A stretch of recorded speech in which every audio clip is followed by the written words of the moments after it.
Subscribe कीजिए कुंडलिनी जागरण को और प्रेस कीजिए बेल आइकन को, जिससे कि आपको मिल सके हमारी लेटेस्ट वीडियो सबसे पहले।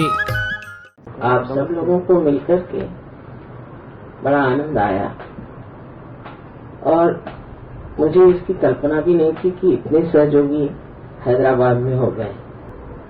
एक विशेषता हैदराबाद की है कि यहाँ सब तरह के लोग आपस में मिल गए हैं। जैसे कि हमारे नागपुर में भी मैंने देखा कि हिंदुस्तान के सब और के लोग नागपुर में बसे हुए हैं और इसलिए वहाँ पर लोगों में जो संस्कार है उसमें बड़ा खुलापन है और एक दूसरे की ओर देखने की दृष्टि भी बहुत खुली हुई है। अब हम लोगों को जब सहयोग की ओर नए तरीके से मुड़ना है तो बहुत सी बातें ऐसी जान लेनी चाहिए कि सहयोग ये सत्य स्वरूप है और हम लोग सत्यनिष्ठ हैं। जो कुछ असत्य है उसे हमें छोड़ना है। कभी कभी असत्य का छोड़ना बड़ा कठिन हो जाता है क्योंकि बहुत दिन तक हम किसी असत्य के साथ जीते रहते हैं, फिर कठिन हो जाता है कि उस असत्य को हम कैसे छोड़ें। लेकिन जब असत्य हमसे चिपका रहेगा तो हमें शुद्धता नहीं आ सकती क्योंकि असत्यता एक भ्रामकता है और उस भ्रम से निकलने के लिए हमें एक निश्चय कर लेना चाहिए कि जो भी सत्य होगा उसे हम स्वीकार करेंगे और जो असत्य होगा उसे हम छोड़ेंगे। इसके निश्चय से ही आपको आश्चर्य होगा कि कुंडलिनी स्वयं आपके अंदर जो कि जागरूक हो गई है इस कार्य को करेगी और आपके सामने वो स्थिति ला खड़ी करेगी कि आप जान जाएंगे कि सत्य क्या है और असत्य क्या है। यही नहीं पर आपके अंदर वो शक्ति आ जाएगी कि जिससे आप सिर्फ सत्य को ही प्राप्त करना चाहेंगे और जितना भी असत्य आपको दिखाई देता है उसे छोड़ देंगे।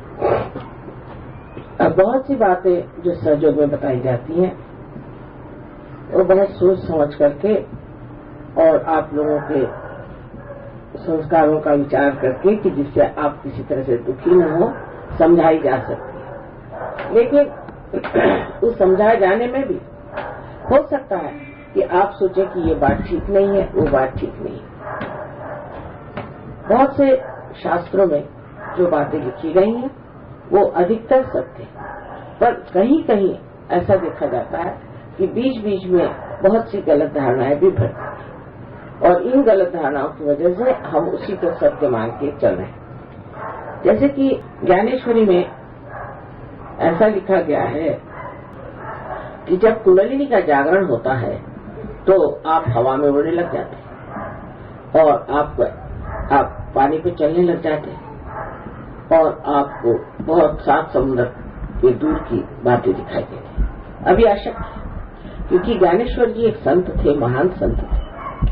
हम लोगों को उस पर सोचना चाहिए कि संत लोग जनहिताय जन सुखाय संसार में, वो इस तरह की बातें मनुष्य को सिखाकर कौन सा सुख देने वाले, उससे कौन सा आराम होने वाला है कि आप हवा में उड़ने लग जाएं तो क्या विशेष हो जाए, या अगर आप पानी पे चलने लग जाएं तो क्या विशेष हो जाए। लेकिन जिस चीज से हमको असल में लाभ होता है वो है हमारे अंदर का परिवर्तन और हमारा परमात्मा से संबंध होना।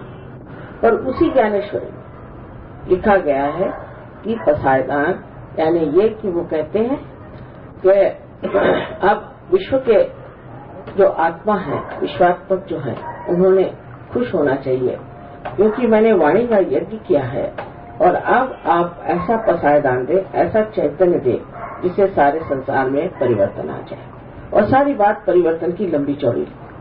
तो ये समझ लेना चाहिए कि जो पहली बात थी वो किसी ने उसमें भर दी, क्योंकि ऐसी बात ज्ञानेश्वर जी कभी लिख ही नहीं सकते कि आप हवा में उड़ेंगे या आप पानी पे चलेंगे। इससे क्या लोगों का फायदा होने वाला है। वैसे ही हम लोग हवा में उड़ रहे हैं, वैसे ही चल रहे और वैसे ही दूरदर्शन से हम देखते हैं दूर। इसमें कुंडलिनी की क्या जरूरत है। सो कुंडलिनी से जो कार्य होना है उसको समझना चाहिए और जिस तरह से भी हर एक ग्रंथ को हम पढ़ते हैं तो इसमें ये सोचना चाहिए कि इसका विचार जो है वो सत्य को पकड़ के है। इसी प्रकार हमें गीता में भी हर धर्मशास्त्रों में गलत चीजें मिलती। जैसे कि गीता में लिखा हुआ है कि आपका जन्म जिस जाति में होता है वही आप जाति हो जाती है, कभी हो ही नहीं सकता। क्योंकि जिसने गीता लिखी वो कौन थे? व्यास। और व्यास किसके लड़के थे आप जानते हैं कि एक ढीवरनी के, एक मच्छीहारनी के लड़के थे जिनकी शादी भी नहीं। ऐसे के जो बेटे थे वो थे व्यास। वो ऐसा कैसे लिखेंगे कि आपकी जो जन्म से जाति होगी वही जाति हो जाएगी। लेकिन कहा गया है कि या देवी सर्वभूतेषु जाति रूपेण संस्थिता, माने सबके अंदर बसी हुई उसकी जाति है। जाति है, जाति का मतलब होता है जो हमारे अंदर जन्मजात, हमारे अंदर जो एक तरह का रुझान है, एप्टीट्यूड है। हमारे रुझान कहाँ है, हम किस और रुझे हुए हैं। बहुत से लोग हैं जो कि पैसे को खोजते रहते हैं, बहुत से लोग हैं जो कि बड़ी सत्ता को खोजते रहते हैं, लेकिन ऐसे भी बहुत से लोग हैं जो कि परमात्मा को खोजते हैं। जिसकी जो जाति माने जिसका जो रुझान है, जिसकी जो एप्टीट्यूड है, वो उसके अंदर एक बसी हुई एप्टीट्यूड है। इसका मतलब यह है कि सहयोग में वही लोग आएंगे जो परमात्मा को खोजते हैं, जो ब्रह्म को सोचते हैं और जो इस ओर ध्यान देते हैं कि हमें परम को प्राप्त करना है और दुनियाई चीजों में क्या रखना है। पहले ऐसे ही लोग आएंगे, प्रथम में ऐसे ही लोग आएंगे जो कि वास्तविक में सोचते हैं कि किसी तरह से परमात्मा को प्राप्त कर लें, या इस परमात्मा चीज को जान लें, या इस आत्मा में हम लोग समा जाएं। इस तरह के जो लोग सोचते हैं, किसी भी वजह से, किसी भी पुस्तक के पढ़ने से, या किसी संत साधुओं के साथ रहने से, किसी गुरुजनों के साथ रहने से, जो लोग इस तरह का सोचते हैं पहले सहयोग में आते। इसलिए आप देखिएगा कि सहयोग की प्रगति धीरे होती है और सब चीजों की प्लास्टिक प्रगति है। हजारों आदमी आप पालेंगे कि जो किसी गुरु के पीछे में दौड़ेंगे, लेकिन फिर वो छोड़ देते हैं, उनको कोई लाभ नहीं होता, उनको पैसा ऐसा देते हैं और किसी तरह से ठीक हो जाते हैं।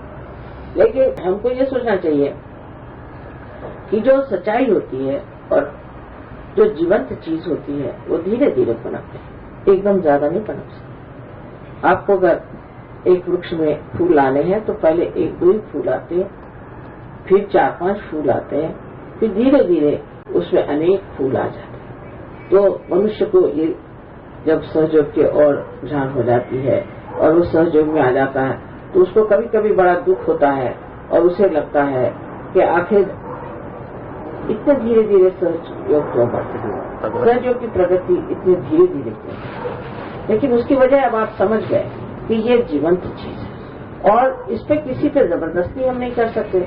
हम किसी को कहें कि आप पार हो गए तो नहीं हो सकते, ये होना पड़ता है। जब तक ये होना नहीं होगा, जब तक ये बात घटित नहीं होगी, तब तक हम नहीं कह सकते कि ये हो गया।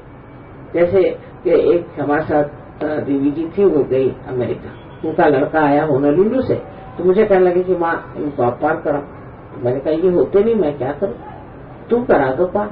मैंने जब आपसे नहीं होते तो मैं कैसे करूँ। तो फिर मैंने कहा क्या उसको झूठा सर्टिफिकेट दे दें कि तू पार हो गया, कहने उससे क्या फायदा होने वाला है। मैंने कहा यही बात। इसलिए ये घटित होना पड़ता है और ये सत्य स्वरूप प्राप्त होना चाहिए। अगर ये नहीं हुआ और कोई झूठ मूठ में कहने लगे कि नहीं मुझे पार हो गया तो हो गया, और हर आदमी ही पार होगा ऐसा भी आप नहीं कह सकते। बहुत से लोग नहीं होते, अनेक कारणों की वजह से नहीं हो सकते। किसी को कभी ये लगता है कि ऐसे कैसे हो सकता है।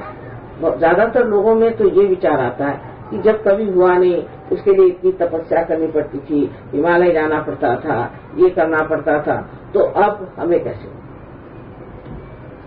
असल में अगर किसी से कहा जाए कि यहाँ एक हीरा रखा है और आपको मुफ्त में मिल जाएगा तो सब दौड़ाएंगे, उसको नहीं छोड़ेंगे।